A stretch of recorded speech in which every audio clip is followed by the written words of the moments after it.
pensez? Un peu. Moi aussi. Mais on allait voir des trucs vraiment beaucoup plus chiants. Vous aimez le théâtre, c'est pire. Ça dure beaucoup plus longtemps. Et le mec est pas bourré. Alors la bonne Je nouvelle... laisse réfléchir à ça. Alors Billy, je peux te serrer la main déjà? Bien sûr, oui. C'est hyper...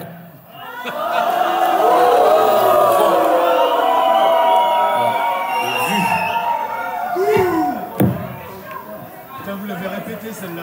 Hein. Ça va. Non, il a pas mis vraiment la bouche.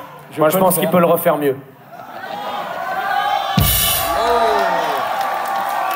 Alors ça tombe bien parce qu'en plus il y a des enfants, la chanson suivante parle de l'industrie pornographique des années 80. Pardon, excuse-moi, je voulais... Je disais que la chanson suivante parle quand même de l'industrie pornographique des années 80. Exactement. Alors, voilà un sujet qui peut aborder dans les chansons françaises. Voilà un sujet intéressant pour un vendredi soir d'avril. Messieurs, dames, cette chanson va nous permettre de rendre hommage ce soir à quelqu'un qui est un hommage vous. vibrant. Un hommage vibrant à quelqu'un qui est parmi vous. Cette personne s'intitule Jérôme Minois. Jérôme Minois qui est cité dans cette chanson. Et celui qui avait la chance d'avoir des parents qui avaient Canal+.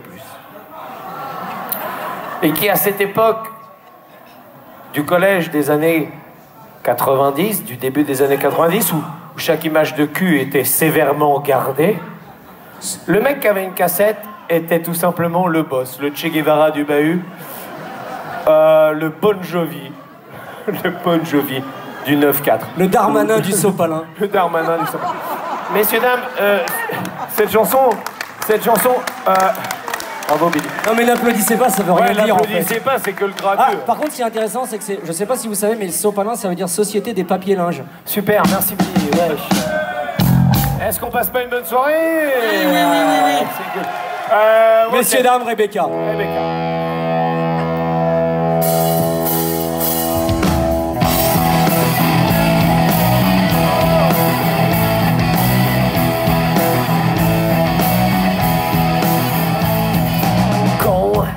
J'ai poussé la porte de ton salon de coiffure. J'ai reconnu tes yeux, mais pas trop ta coiffure.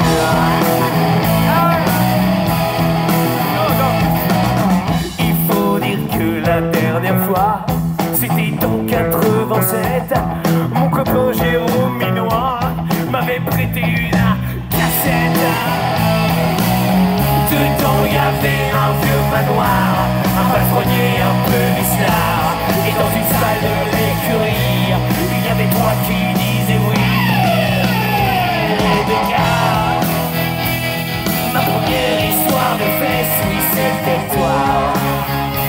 Premier-moi en VHS, oh Rebecca. Dans la mémoire, il me reste, oh oui crois-moi. Comme un semblant de tendresse, Rebecca.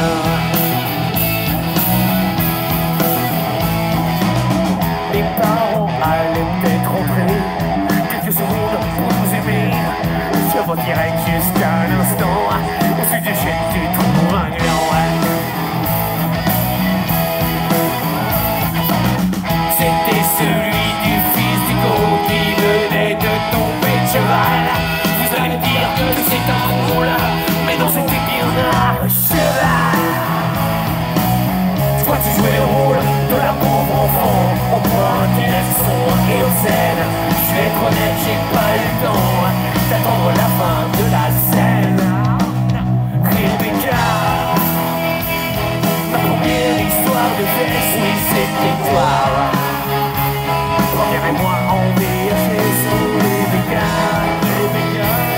Dans la mémoire, il me reste, oh oui crois-moi. Comme un semblant de tendresse.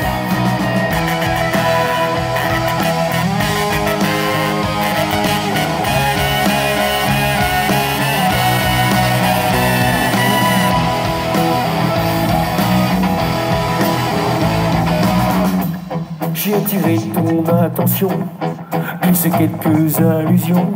Certaines étaient un peu salaces, mais toi tu es resté de glace. J'ai regardé autour de moi, il y avait quelques photos de toi. entouré de 2-3 enfants, un chien, un mari, d'un ange. C'était fini, 87, le compte, le blanc, la cassette. Je savais pas trop ce que je voulais.